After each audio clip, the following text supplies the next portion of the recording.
Hi, this is Niki in Japan. Today I'm gonna tell you how to write your self-profile.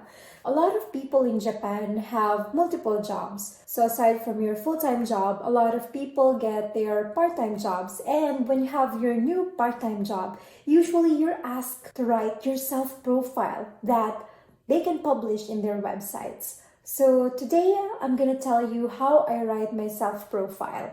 So let's start. So as you can see on the screen, this is a self-profile that I wrote for one of my part-time jobs. But how do you exactly write them? How do you exactly plan them? So when I write my self-profile, consider first who my audience is. So this is very important because what you write in your self-profile should be relevant to your audience. So I think who my readers are, who my clients are, who is my audience. So ask yourself, who is your audience? Who is going to read your profile? So as for my profile here that I wrote, my audience are employees of a technology company, and therefore I thought that my background in physics and engineering is relevant for them so that I could build credibility towards them. So in my first paragraph here, I introduced that I am a cum laude graduate of physics and engineering from the University of the Philippines, Diliman, the top ranking academic institution in the Philippines. So as you can see here, I wrote down I am cum laude, so I think that's relevant. If I am going to have an audience who are managers or young professionals, they would want to hear or to get service from someone who is more superior than them. A lot of problems that I encounter here is that I am young looking. So I know that even in Japan, a lot of people, in general, I think Asians are young looking, but I think I still look young than my age, even compared to Japanese. I get that a lot, especially in this part-time job. I will be teaching business English to executives and managers from a technology-based company in Osaka. And my co-teachers are white men. Asians are young looking. And even compared to my peers, I still look younger than them.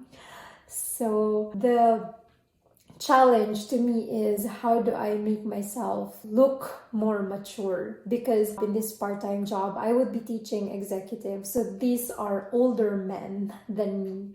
So I wanted to build my credibility. I wanted them to think that, oh, I'm good at this because I'm cum laude. So I also put the kanji symbol for cum laude because they don't have the Latin honors in Japan. So I think this one is the counterpart for high honors in Japan. And then I emphasize that I took up physics and engineering from UP Diliman because this is a technology-based company where most of my students are coming from. So I think it's relevant that they know that, oh, this teacher knows that what we are going through at work because she's a graduate of physics and engineering, something that they can relate with, something that they think I can relate with them in their work. And then I also wrote down a descriptor for my university. Not a lot of people would know where I graduated. Of course, in the Philippines, we all know that UP Diliman is a prestigious university, but in other countries, maybe they don't know. Maybe people haven't heard of the uni. So I wrote down a descriptor that says it's a top-ranking academic institution in my country. And then the next sentences read, she has been teaching since 2011 as a university student. So despite my age, I want to emphasize to my students that I am young, but I've been teaching for a long time now. I started tutoring in 2011 when I was still a university student. And then the next sentence would read, with her growing clientele, she created her own dispatch agency with her classmates to form their very own teacher company in Manila that aims to match students to the nearest available subject matter expert as a remedy to the traffic woes in the city. This impresses a lot of recruiters because they think that I have an entrepreneurial mindset. Having this kind of descriptor about me tells them that, oh, despite her age, she is mature because she knows how to expand her services to her students that she cannot cater anymore because supply and demand. And then, after knowing who your audience is, you should ask yourself, what makes you relevant to them? So the next paragraph here reads, she began with teaching basic school subjects to preschool and elementary school students. As her students grew, she explored teaching high school and college level students until eventually accepting graduate school level students and young professionals who wanted to learn specialized lessons in mathematics, physics, chemistry, engineering, and English as a second language. Until now, she still helps her mother, who is a public school teacher, in providing crash courses to public school students who want to prepare for school entrance exams. So I wrote my experience here that makes me relevant to them as a teacher. So I wrote down that I also teach specialized lessons in math, physics, chem, engineering, and English. So remember, this part-time job that I applied to is a teaching position for business English. So I wanted to emphasize I've been teaching English not only to kids but also to young professionals in Manila. And then again, I wrote down that I specialize in lessons in math, physics, chem, and engineering because I will be teaching executives and employees from a technology-based company. So I think it's relevant that even if they ask me about the business that they're dealing with, tells them that, oh, because she taught in math, physics, chem, and engineering, maybe she also has knowledge about it. So even if they ask me questions about what they're, it tells them that maybe she has the capacity to respond. Maybe she has the capacity to provide us insights and answers. And then, after asking your relevance, you should build your credibility. So what's your experience? In the third paragraph, I wrote, after graduating from the university, she worked in the roles of business development and business analysis in startup and multinational companies based in the Philippines, Germany, New Zealand, United Kingdom, United States of America, and Australia. Her greatest achievement working in this field is setting up systems in the sales teams to track and quantify marketing campaigns that would provide insights into a sales conversion. So I wanted to tell my audience that I am young, but I've experienced a lot. I have vast experience, not only in the technical aspect of my academic background, but I've also had this business experience, which might help my students who are executives in their company right now.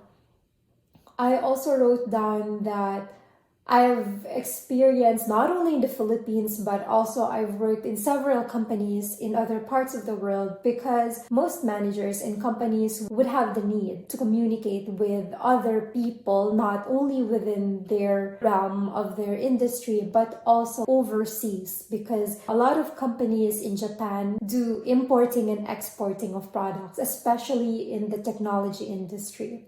So I wrote this down that I've worked in several companies and I've experienced communicating with other teams in other parts of the world to tell them that, oh, I can teach you how to communicate with them if you needed to.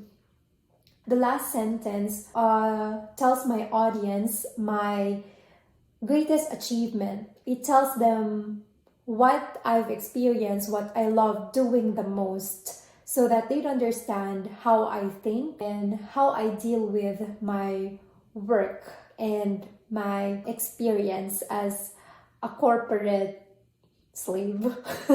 No, as an employee. The last paragraph here tells me what I do in my spare time. We spend time doing the things that we like, we love in our free time. So my last paragraph reads, recently, she launched her YouTube channel to share her experiences as a traveling millennial. She also posts educational content such as math lessons for her younger siblings. In her free time, if she's not creating content and editing videos for her channel, you will find her hiking in mountain trails in Hyogo. This is what I do in my spare time. So it's worth writing this down in your self-profile so that even in the dead air of the lesson, you would have something to talk about. So maybe my students can ask me, oh, if you're doing YouTube channel, what's your channel? What have you been posting? What do you love doing in your spare time? So this is something that they can ask. And it's also a good practice to them. They can practice speaking and communicating in English. So this is like third-person perspective. I also wrote a self-profile that is first-person perspective. So here it is. I'm going to read it now. So I graduated cum laude in physics and engineering from the University of the Philippines, Diliman, the top-ranking academic institution in the Philippines. I have been teaching since 2011 as a university student. With my growing clientele, I created my own dispatch agency with my classmates to form our very own teacher company in Manila that aims to match students to the nearest available subject matter expert as a remedy to the traffic woes in the city. I began with teaching basic school subjects to preschool and elementary school students. As my students grew, I explored teaching high school and college level students until eventually accepting graduate school level students and young professionals who wanted to learn specialized lessons in mathematics, physics, chemistry, engineering, and English as a second language. Until now, I still help my mother, who is a public school teacher, in providing crash courses to public school students who want to prepare for school entrance exams. After graduating from the university, I worked in the roles of business development and business analysis in startup and multinational companies based in the Philippines, Germany, New Zealand, United Kingdom, United States of America, and Australia. My greatest achievement working in this field is setting up systems in the sales teams to track and quantify marketing campaigns that would provide insights into a sales conversion. Recently, I launched my YouTube channel, Niki, in Japan, to share my experiences as a traveling millennial. I also post educational content such as math and physics lessons for my younger siblings. In my free time, if I'm not creating content and editing videos for my channel, you will find me hiking in mountain trails in Hyogo. So that ends my self-profile. I hope you learn a lot from this video. If you have more questions about jobs in Japan or writing your introduction, introducing yourself in general in your work application, not only in Japan, but feel free to comment. Bye!